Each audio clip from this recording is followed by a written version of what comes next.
Hey, it's Josh Wymore coming to you with a spark today. A small but powerful idea that can ignite your life and ignite your leadership. Today's idea is for people who want to be more innovative, want to have more innovative teams, and who want to be known as better collaborators. And the idea is this: when someone comes to you with an idea, I want you to move from saying no because to yes if. Now, what does that mean? I'll give you an example.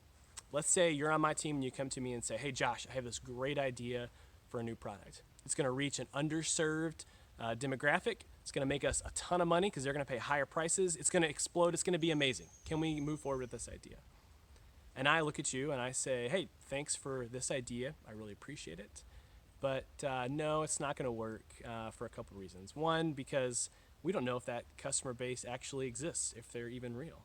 Number two, we don't know if they're going to pay those costs that you're talking about. And number three, with the R&D costs we'd have to make, who knows if we'd ever make those costs back. So no, thank you for your time, but it's not going to work for all those reasons. Now, if you're in that conversation with me, a couple things happen. One is I obviously shut the idea down, so we just missed out on a possible innovation. Yes, we possibly avoided a really bad mistake, but we also shut the door pretty quickly to something that could have been big. And the second thing, which is probably even more important, is you left really discouraged. I mean, you put a lot of time and effort into bringing this idea forward. You thought it was great, and I just shut it down without much conversation. So what's a better way for me to have that conversation with you if I want to be a more innovative person, have a more innovative team, and if I want to be known as a better collaborator?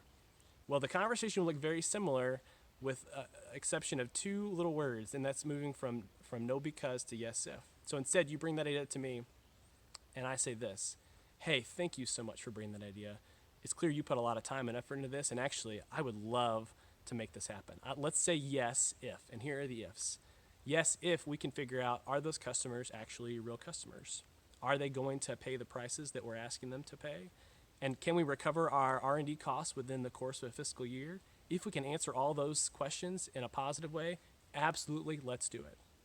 Now, what just happened is that obviously we've now opened the door. You've got a lot of work to do now. You've got to go back and answer all those questions, but now it's not off the table. Now we still have left the door open for innovation. And the second thing is that you've just been validated. Again, you've got more work to do, but now you've been heard.